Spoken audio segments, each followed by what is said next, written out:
我们看看中国大陆为什么没有这个问题，这也就是我们一直在看啊，中国大陆在电力方面提供了非常多的解决方案，无论是光电、风电，甚至水力发电，还有核能发电。我们大家就会发现这一些都是绿电。那使用绿电真正的原因，为的也就是这一些产品未来都可以不用，或者是降低它的碳足迹的费用啊。那为什么现在那个经济学人会有这样的一个评估呢？其实这不怪别人，就怪于美国对中国大陆小院高墙进行科技战、进行贸易战。就是这个结果。我们来赶快看到是这个最新华为它发布的最新消息，是超级调度技术。11月21号这一天，他说呢，可以把这个算力的利用率啊，从30%-40%的这个百分比拉高到70%哦，等于说是已经像是这个辉达它的 Run AI 的一个核心能力了。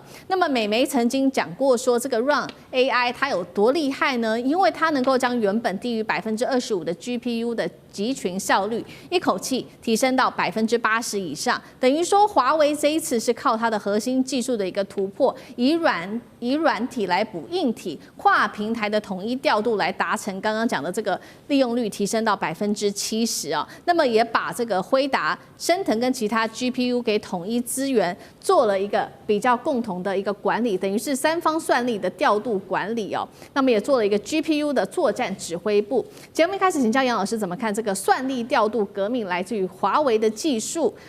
等于可以跟辉达分庭抗礼了吗？其实我们过去看，就是美国对中国大陆的科技管制、科技打压，从半导体的就先进制程、前沿制程的技术，然后呢，晶片的出口，到后来 AI 晶片的整个管制，尤其是 NVIDIA 在许多的这种就是不断的提供所谓的中国特供的这个 GPU， 那最后呢 H20 那还是铩羽而归，因为中国大陆这边也不喜欢用。至少政府不喜欢用。那美国这边呢，其实也对于新的所谓的 Blackwell 的这个芯片呢予以管制。那同时这个过程你就看到，大陆这边其实政策举国体制的这个扶植，让许多的企业，不只是华为，你说寒武纪等等之类，其实寒武纪早期的时候刚开始出来的时候，它95%的这个业务是来自于华为，但华为要收回来自己做的时候呢？然后你就看到它有一段时间突然没有客源，可是呢，突然在就是 NVIDIA 的这个AI 晶片上面的这个管制的时候呢，大陆就选择让这些产业发展。华为一方面是在硬体，另外一方面是在软体。硬体你就看到它不断的这个叠加，在最有名的就是当那个时候雷蒙多到中国大陆访问的时候，Mate 60就出来，也就是用7奈米的技术做到5奈米的效果。当时呢，那现在更提升，这是第一个硬体。那第二个呢，就是软体，用软体的方式，我一块的这个硬体，我就可以用软体去提升它的算力，我达到更高的这个效能。因此呢，从硬体、软体这个双管齐下的这个方式达到不只是效能的提升以及算力的这个提升。因此你就看到这个虽然它目前还是在做这个关键性的突破，我们看到最近不管是在深圳的那个展览会当中像是新凯来的一些设备，可是呢这些还有一段时间，可是它现在应对它自己本身的市场，从硬体加上软体，所以我们看到这个所谓的算力调度革命呢，这就是从软体方面去改善、去提升这个算力，然后同时跟硬体的配合来达成它产品的效能。好，一方面是在 AI 算力上面的大幅提升，另外一方面的这个我们要来特别关心的是另外一间科技公司，它叫国产的这个 GPU， 它现在这个力算科技有了一个全新的宣布，他说它旗下的 GPU 呢7G100的这一款性能已经逼近了，甚至是超越局部的 NVIDIA 的 RTX 4060，接近5060等级了。委员怎么看这一款的性能厉害在哪里？代表说现在看起来大陆已经有能力来国产替代辉达的这个5060等级的 GPU 吗 ？GPU 有3个档次第一个档次就是我们桌上型游戏机在用的，那这一个档次的 GPU 啦 ，NVIDIA 大概占了90%，剩下是 AMD。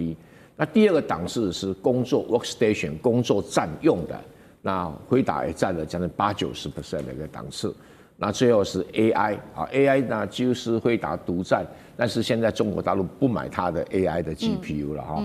中国大陆用自己的这个华为的 NPU 来取代 GPU， 这当然是另外一个事情。那这一家力算科技所做出来的 GPU 啊，它事实上是桌上型游戏机用的，因为桌上型游戏机哈，除了辉达独占力很强之外呢，还有 AMD， 还有 Intel， 也都一定的，那是小小的比例。那些力算科技啊，它新设计出来这个可以取代游戏机的哈，那可以有这么高的速度，那也是不太容易。所以未来会在游戏机上面的 GPU 来取代它，但也可能会升级到了工作站，但这个跟 AI 没有关系啊，跟 AI 没有关系。所以哈，恭喜它啊，已经有了国产替代，那能够替代到什么地方啊？我们给它祝福。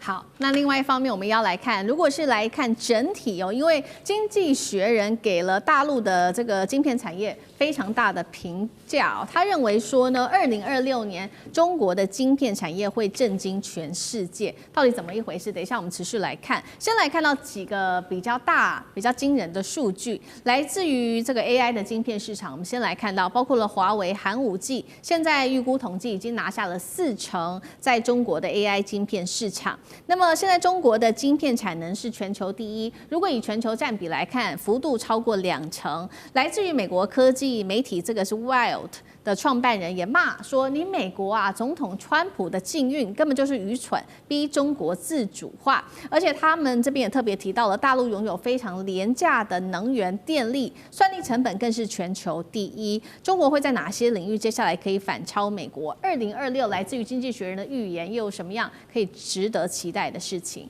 店长怎么看？为什么我们刚刚前面在讲啊，美国的公共那个服务也开始上涨，电力怎么会开始上涨？因为其实美国本身它的供电在于这种运算中心大量的使用之后，也已经慢慢的产生排他性。那这个也就是啊，我们讲到那个上涨之后，影响到了民生，但是未来民生一定也会影响到这一些那个 CSP， 也就是云端服务供应商的部分，因为它需要电力。那川普需要的是这一些大企业的donate啊，所以结果就是这样。那我们看看中国大陆为什么没有这个问题？这也就是我们一直在看啊，中国大陆在电力方面提供了非常多的解决方案，无论是光电、风电，甚至水力发电。那我们大家就会还有核能发电，我们大家就会发现这一些都是绿电。那使用绿电真正的原因，为的也就是这一些产品未来都可以不用或者是降低它的碳足迹的费用啊。那为什么现在那个经济学人会有这样的一个评估呢？其实这不怪别人，就怪于美国对中国大陆小院高墙进行科技战、进行贸易战。就是这个结果。还记得我不断的在这个节目里头拿出 Sony 跟 NEC 的这个主管，他在2022年的时候就提出那个建议，说千万不要把这个中国大陆的有关于晶片的部分卡脖子卡到断啊！为什么？因为中国大陆会自己发展。美国是不认知中国大陆这种举国体制到底是怎么样进步，他们一直认为企业的竞争就是企业对企业，可是他们认为这样就可以打垮。但是我们从最新的图表上，我们就会看到啊，其实除了这一些 NVIDIA 之外，或者 AMD 之外，接下来就是华为了。为什么？因为其实中国大陆现在，刚刚那个永明老师特别讲了。他也不希望你使用这一些那个 NVIDIA 的这些晶片。对，当他不鼓励的时候，你等于是它的内部循环开始启动，也就是我们刚刚讲到，无论寒武纪啊，或者是华为这些，就大量的供应，虽然它的速度比起 AMD 或者是这一些 NVIDIA 最尖端的这一些晶片。稍有落后，也就是黄仁勋讲的奈米级的落后。但是他当初要提供给这一个中国大陆的这些简易版的，那华为寒武纪实际上是超过的。所以我们这样讲啊，现在内循环是如此，大家认为只有中美在对抗吗？那不要忘了，有很多的想要进入这个领域的国家，他买不起 NVIDIA 的产品，对，他会不会采用那个，例如说我们看到华为的这些产品？小鹏推出的这一款 Iron 女机器人走猫步的黑科技震惊全球。我们要来看到小鹏推出的，等一下会有影片，全新一代的这个人形机器人 Iron 呢，它是以高度拟人的一个猫步行走在世人面前亮相。那么它的拟真度非常的高，这一位身高173公分，体重70公斤，穿着银白的外壳，步伐轻盈到不真实，大家还以为说会不会是真人在里面，外媒都惊呼里面是不是藏了人？根据了解，他在这个公布的时候，他在走这个猫步的时候，还造成了这家公司的股价下跌，大家觉得说它是假的，不过在剖开之后才发现是真的耶。那么，等一下我们来看一下现场的最新画面。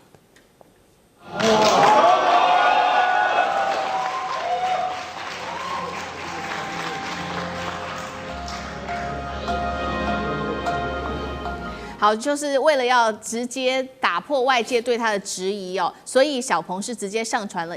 一段影片，解读这个背后的黑科技，解开这个黑机器人这个机器人腿部的这一些结构之后，露出了它里面的结构跟肌肉、骨架等等的关节，发现真的它不是真人在里面，它是真实的机器人做成的一个物件呢。那么小鹏后来股价也涨回来了，我们赶快看到它内部有哪一些重要的黑科技，包括了有仿人的这个脊椎、仿生的肌肉，难怪看起来这么真实，还有头部的3D 曲面，然后关节都非常的灵活。根据了解，他们使用的是自主研发的 AI 晶片，里面有30亿个 AI 的参数，可以实现不管是语音上面的互动，或者是新智能的系统环境感知，总之就是跟 AI 有许多相关联。干哥怎么看？厉害的地方在哪里？好，小鹏这个机器人推出了哈，我这个影片我看了10遍，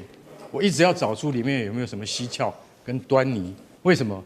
因为你说这个人形机器人它能够进步到这个地步的话，那它将来对于在军事科技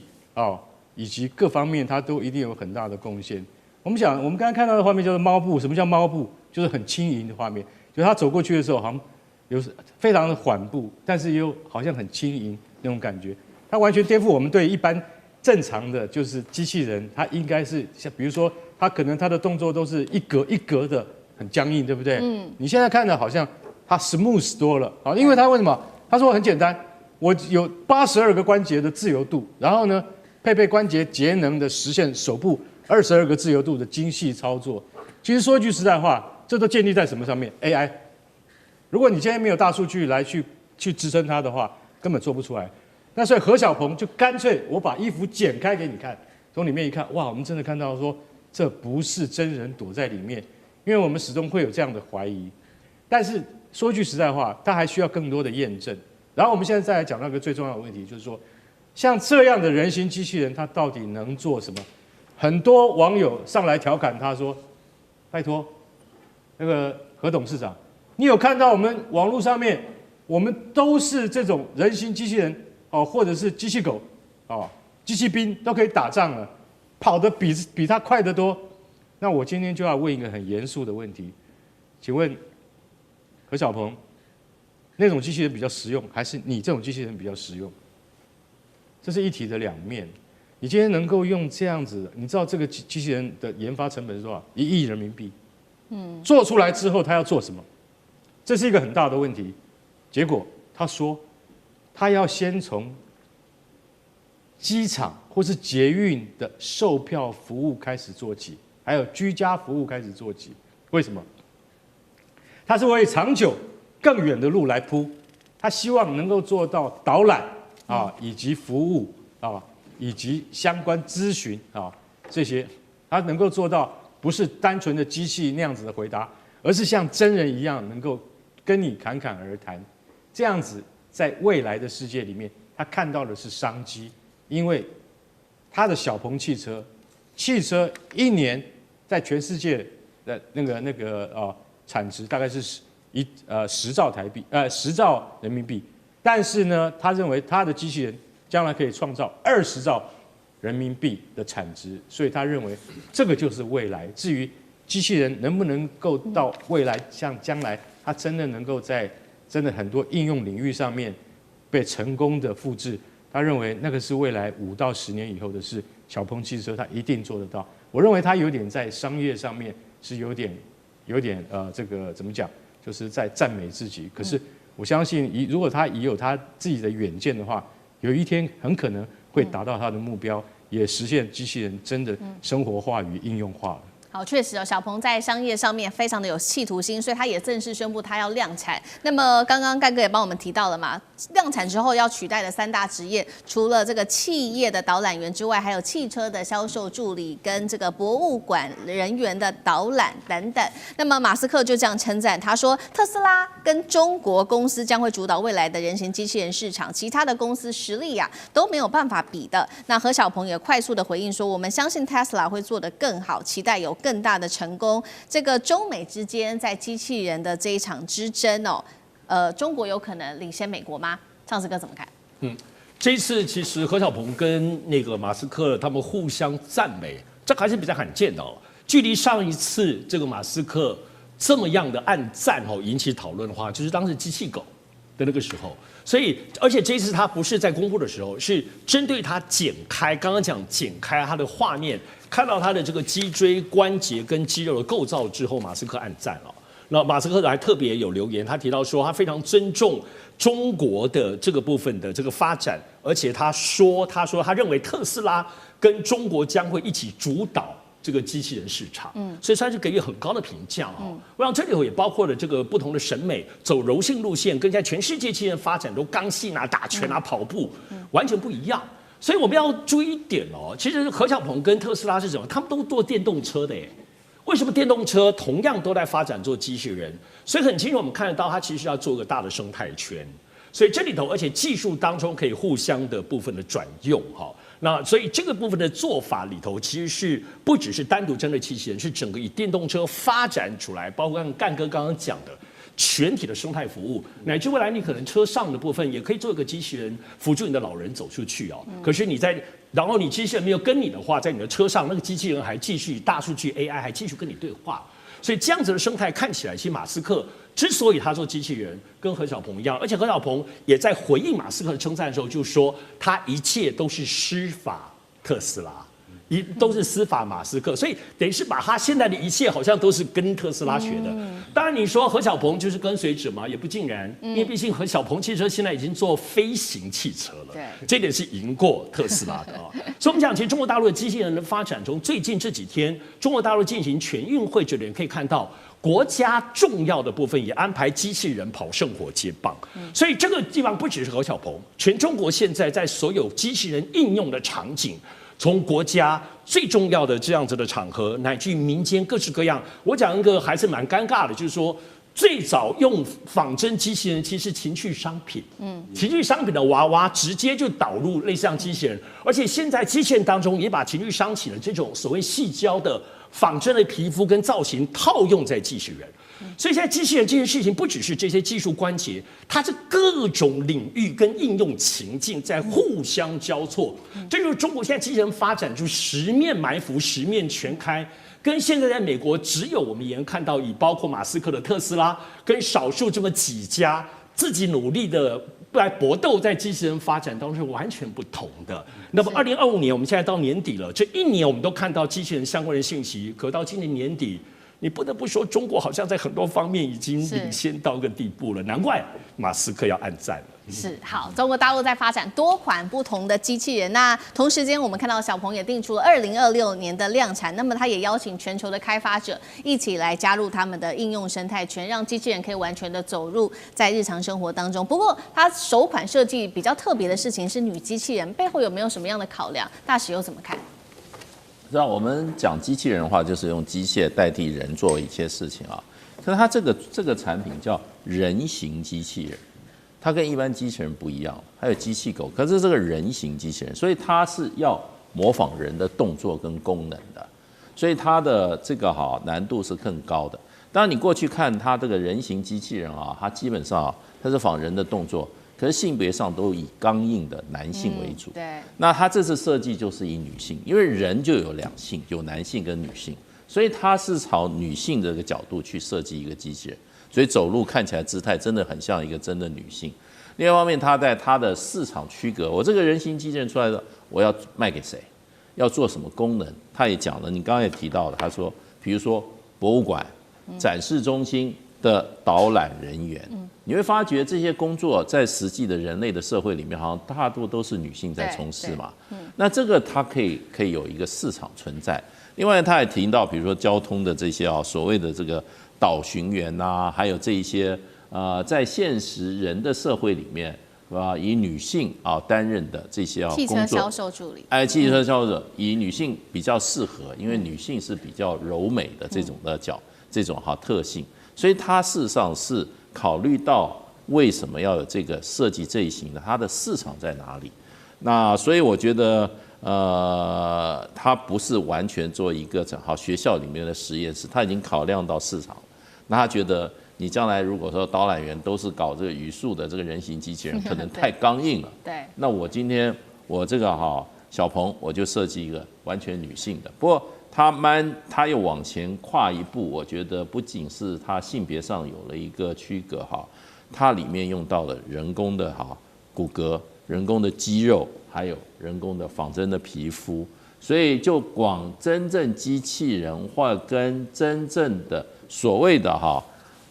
人形机器人，它会跟真实的人会越来越接近。现在矽谷全面的中文化非常的有意思哦。今天我来看的是中国大陆现在坐拥全球的70%的 AI 专利，跟美国做比较的话，现在是57:7的一个关键技术碾压，未来科技华人做主。今天我们会来关心这个大主题，因为呢很有趣的事情是，今天的矽谷最流行的语言，大家觉得本来是英文，但不是了，现在竟然是中文。几周前这一场 OpenAI 的开发者年会上面，场上300多人当中，左边一半，大家那时候看到满满都是华人，而且呢都在讲中文，所以大家就在看说，当中国学者还在研究这个英文论文的时候，矽谷工程师他们忙着学什么？学中文呐。那包括了不管 Meta、Google 或者是 NVIDIA 的 AI 核心团队里面，说中文已经变成了一个全新的一个趋势。开会的时候他们确实还是会说英文，但是私底下会散会的时候，大家说呢，全部都在讲中文，是全球 AI 实验室的一个常态了。黄仁勋自己也公开承认说，全球 AI 的研究者有一半都是华人，华人正在主宰未来的科技发展。我们来看到一些实际数据，也就是大陆跟美国在 AI 专利上面的一些核心比较。全球70% AI 专利来自中国，中国拥有75%清洁能源技术专利，40%的生命科学、生物技术领域专利都在大陆手里。全球超过2/3电动车、4/5太阳能，甚至是电池等等的这一些动力机械，也都是来自于中国。拥有全球1半以上的5G 的一些基地台，包括开源模型的中国厂，都是由他们来中国大陆做包办的。所以呢，我们来看到这一位呢是这个前 Google 的董事。施密特也直言了，董事长他说，如果美国拒绝承认中国的成就，那么终将失去第一强国的地位。连现在 Airbnb 都弃用GPT， 改用阿里、通义、千问，全球科技的权利，我们可以说转向华人了吗？上次哥怎么看？我觉得最近有很多这些比较中美之间科技技术发展的这些技术，那这个是最新的，而且它整理了那么多项，60项、60-70项。但是呢，我自己特别看的是 Bloomberg 在10月份也推出了13个指标，我认为这个指标很值得参考。他特别提出了在中国大陆13个里面美国只剩下绝对领先1个。有5个中国大陆是遥遥领先，我想大家很熟悉，包括无人机，我还是要讲一下无人机、太阳能、石墨烯，另外高铁跟电动车跟锂电池5大项。除此之外，他说另外有七大项，中国现在是快速的追赶，可能在美国是伯仲之间。这里就包括我们刚刚谈了很多，而且很重要的，包括人工智能，包括半导体晶片，另外包括类似像生物科技，另外还有包括像什么 LNG 造船的技术我想 Bloomberg 这个部分，尤其从产业投资全球的比较，而且13项来比较，美国只剩1项绝对领先。所以我觉得这已经那么多的更细化的在比较，这里头是包括从产业业界，包括从研究的区块，还有经济学家们。因为像这样子的统计，都不是什么媒体在搞的，都是由经济学家设计出一个对比的模型，有很多参考的数据统计出来。中国大陆已经领先到这个地步，所以非常非常惊人。所以大家其实要特别关注的部分是，现在这是就当下哟。当下我们说2025年，因为今年、去年确实中国怎么说呢？很多东西开始揭露。除了我们知道的无人就电动车的这些市场上的东西，我们想包括那一些稀土啊，跟更多的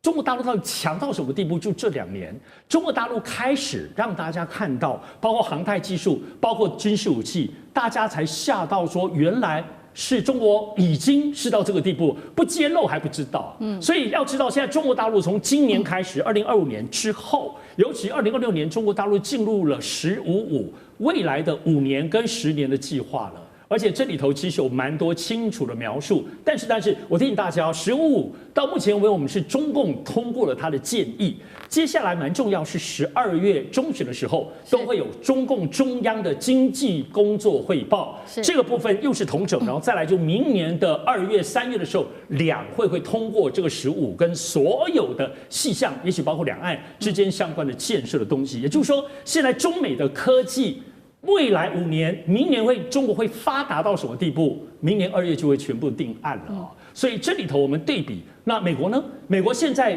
有很多新的投资，但美国能够有5年、10年的计划吗？川普还剩下3年呢，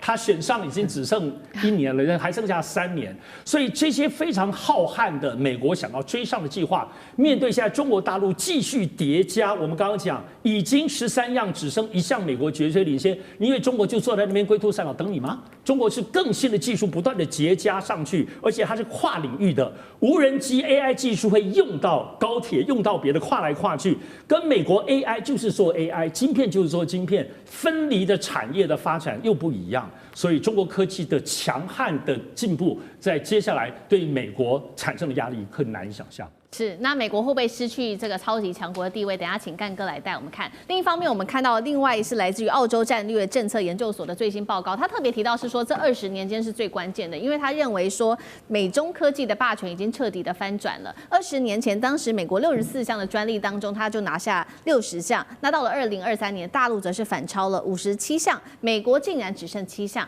干哥又怎么看？好，那你看到澳洲战略政策研究所他所引用的大部分是黄仁勋的看法。黄仁勋真是先知，他说：“我告诉你，你如果再不跟中国合作的话，对美国不是好事。而且现在有1半以上的 AI 的技术资源都集中在中国人的手上，中国科学家早就已经快抵达2/3之谱。如果再这样下去，第一个，我说15+5结束以后，会不会？”中国科学家占所有 AI 领域的80%、80%以上，我觉得这已经不用看了，因为他已经晓得，NVIDIA 站在世界的前端，他已经看到了。所以你现在在矽谷，你一看到 NVIDIA Google 或是 Meta， 你都可以看到，都开一场会，但是这个笑话，开一场会300个这个专家在开会，这么多人，有各种人都有，结果你会发现，什么1半以上都是黄面孔，然后开会的时候，每一个人都要讲英文啊，对不对？然后大家讲的头头是道。结果上会看酒会的时候，喝鸡尾酒的时候，就全部都开始讲中文。奇怪，怎么大家都讲中文？老外在旁边就似懂非懂，对不对？你们还要 translate 一下，还要翻译给我听一下，你们这些中国科学家到底在讲什么？好，那是一个现象，中国人碰到中国人就会讲中文，对，那没办法，那是一种习惯，但并不是说。他不想让人家去听不是这个意思，而是说它是一股势力。好，这股势力引燃而成。为什么引燃而成？大家还记得 Meta 有个超级智慧实验室吗？刚开始44个人，谁来带？清华大学毕业的赵成家，还有另外一个是谁？首席科学家，那就是研究的负责人叫做宋阳，他们都是清华出来的人。当初这44个人只有十几个是中国人。现在已经100多人了，全都是中国人，你就晓得说那没办法。我跟你讲，为什么？因为中国人勤勉、上进，而且往前冲。这个就是说，你今天会遭遇到这样的问题，并不是说美国不强了，还是说美国不认真，而是说中国人的认真就是说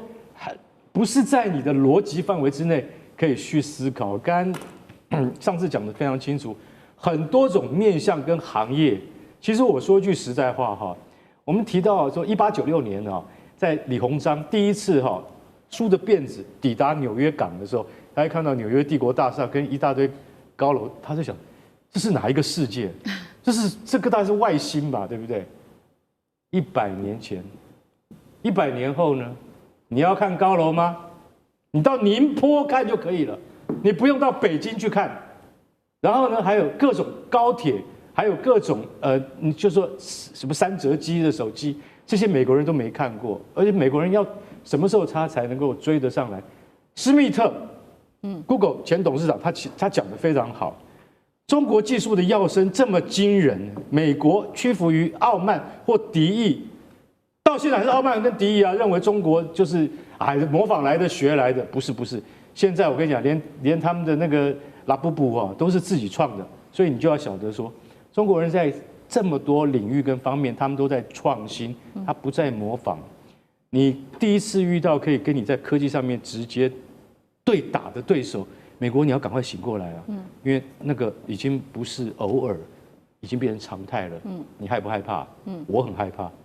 是好，这场科技中国大陆正在全面的发展快速当中，尤其我们另外也要来看到，在深圳这边正在举行的现场是他们的高工人形机器人年会，上千家的企业挤爆展场，而且机器手臂竟然比人还多。现在有个最新数据说，在去年呢，全球的新安装54.2万台的工业机器人当中，大陆占比就高达54%哦。那么它的现役机器人总量突破200万台，已经连续11年都是稳居世界第一的。摩根士丹利分析了大陆长期在科技上面的优势，共3个：政策、资源跟教育。聂老师怎么看？最终中美谁是优胜者？我觉得当然这个刚刚讲的有道理，讲李鸿章的故事的确是这样，但是我觉得时间100年有点长了。我就讲30年前，我以全身份到中国，那个时候中国一片烂泥，它连一个亚克力都没有，全部就油漆木板。现在的它，不要说30年，10年就大巨变。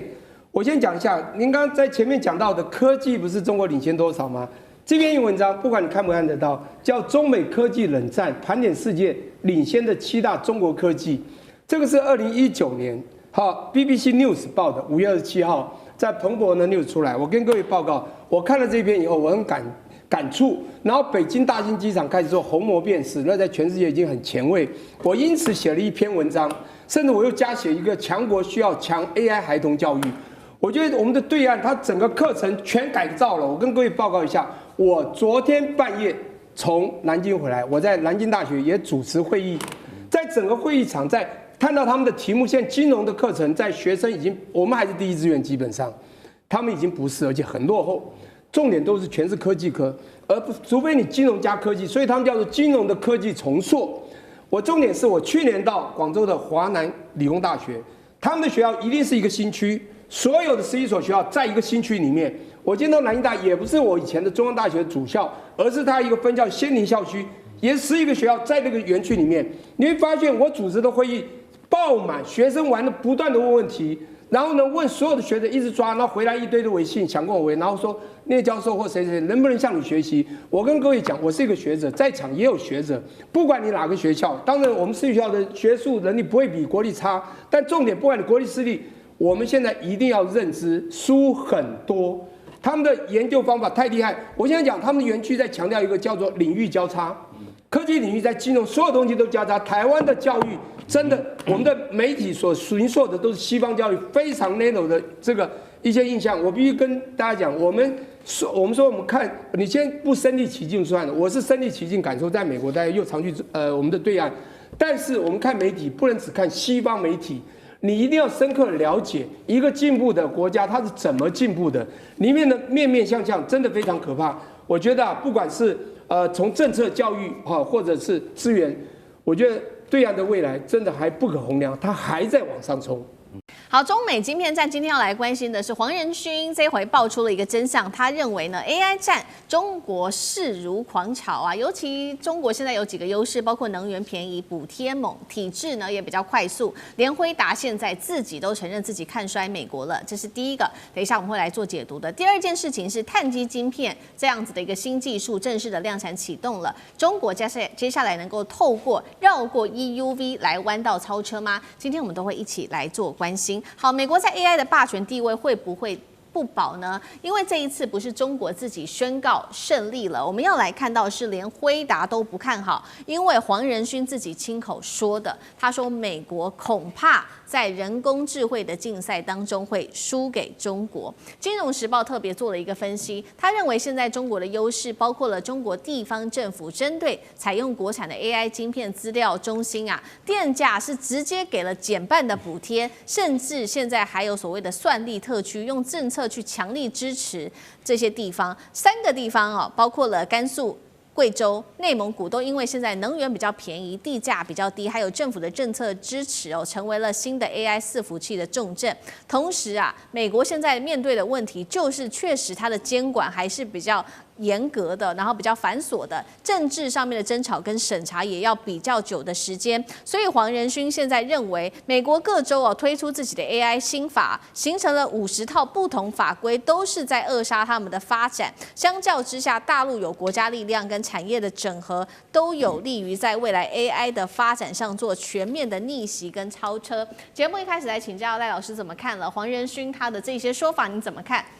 中国能够靠体制来反杀美国吗？黄仁勋是 AI 的设计者哈，然后提供晶片的，但他本身不是晶片的制造者，因为晶片的制造者过去是依靠台积电嘛，他现在想分散风险了啊，所以英特尔或者是到三星那边去分散风险，那这样的话对台积电当然不见得是一个好消息了，但是很明显的。它是提供晶片的，那就要看说美国跟中国大陆在竞争 AI 的时候，这个 AI 的这个市场的应用面谁大，谁大谁就赢嘛，谁小谁就输嘛。啊，我想这个是一个很现实的问题。那谈到这个中美的竞争，你又要回过头来谈到有关于开源跟闭源的问题。啊，很明显的，中国的开源已经告诉你说，我可以用比较便宜的方法，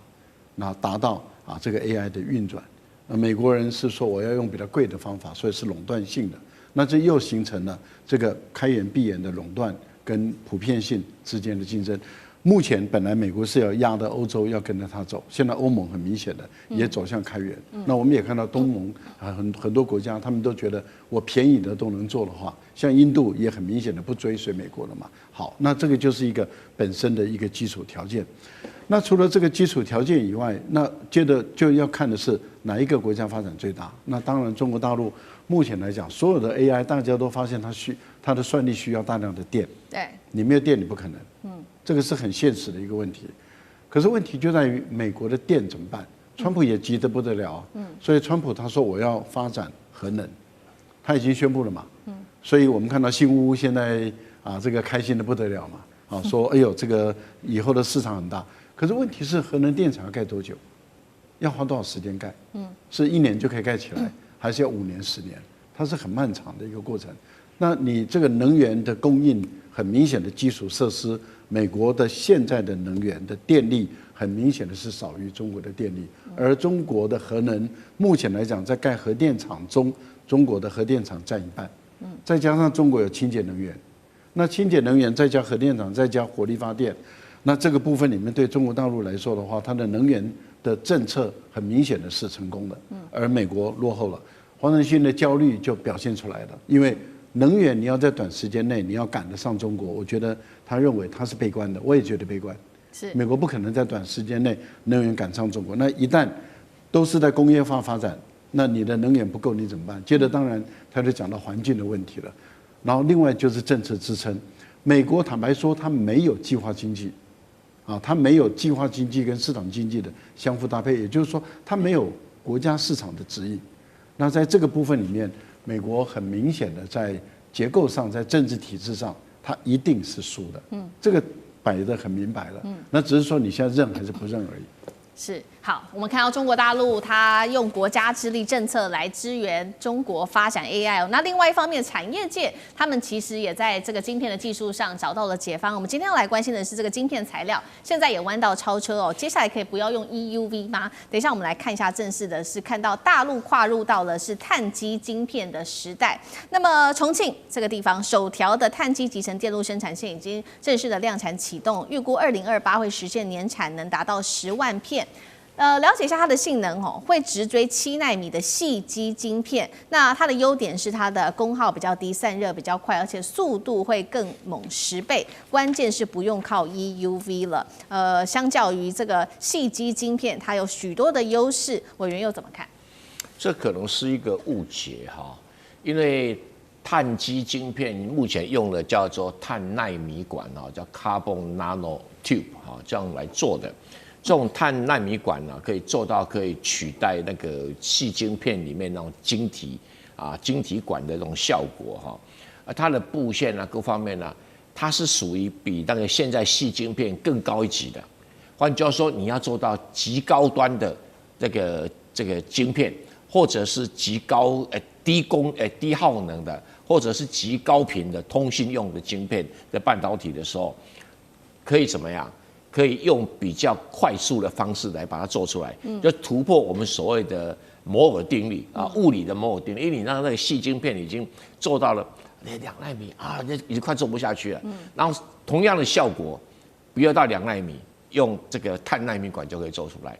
那碳奈米管现在还没有量产，还在这个试产的阶段，但是已经相当进步了。这个研究碳奈米管的厂商哦，随便念一锅你都知道了。台积电、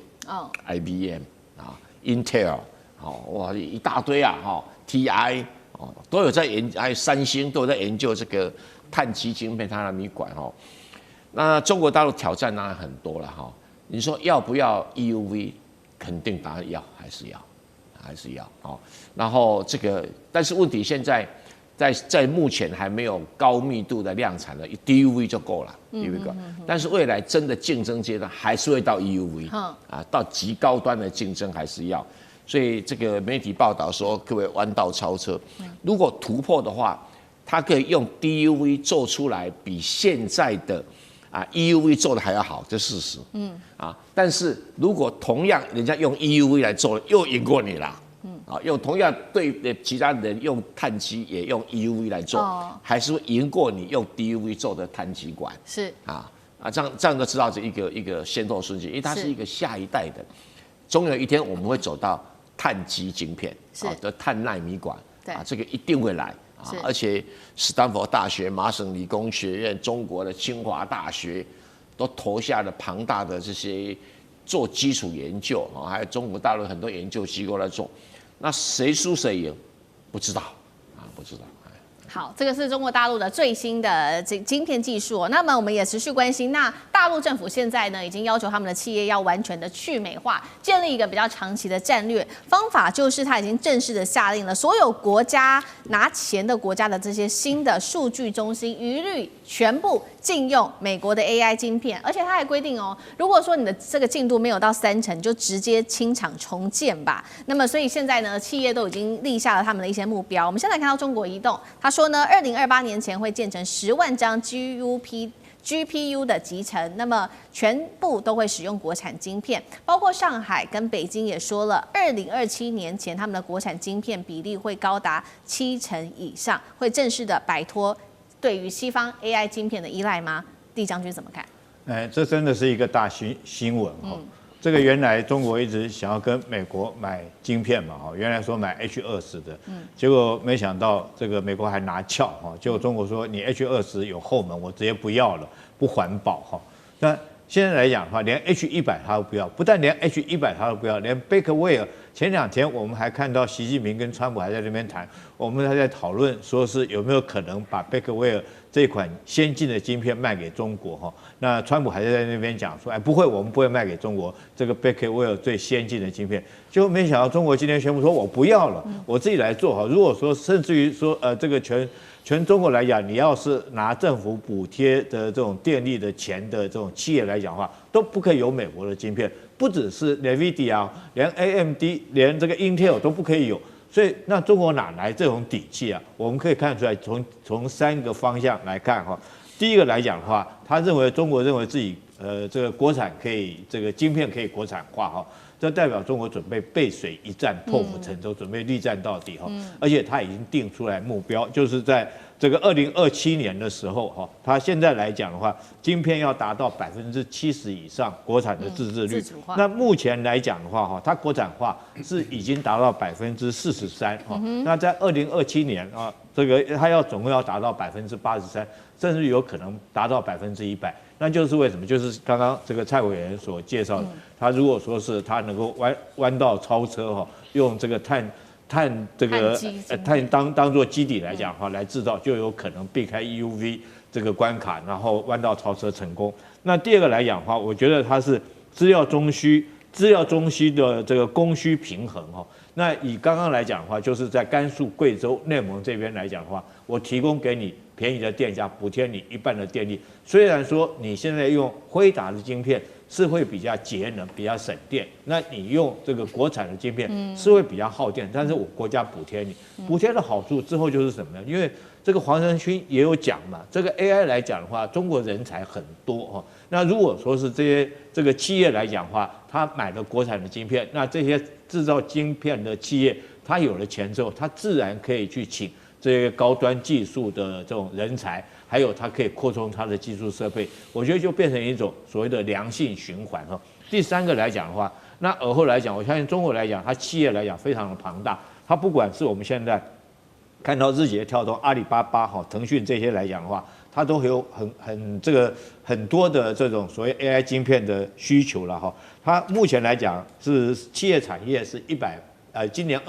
去年2024年是185亿人民币哈，那预估到2027年的时候可以翻2倍到776亿人民币那么多。那我有那么多的一个市场的需求，那我当然有这种底气来跟美国叫板。我觉得这一把来讲的话，看得出来中国在 AI 晶片方面来讲，它彻底的摆脱美国。那我想说，黄仁勋这时候应该一个头。莫雷修在那边烦恼不知道怎么办哈，他贝壳威尔晶片如果卖不出去，其实对他企业来讲的话，可能他没有经费在做尔后的开发跟人才的聘请。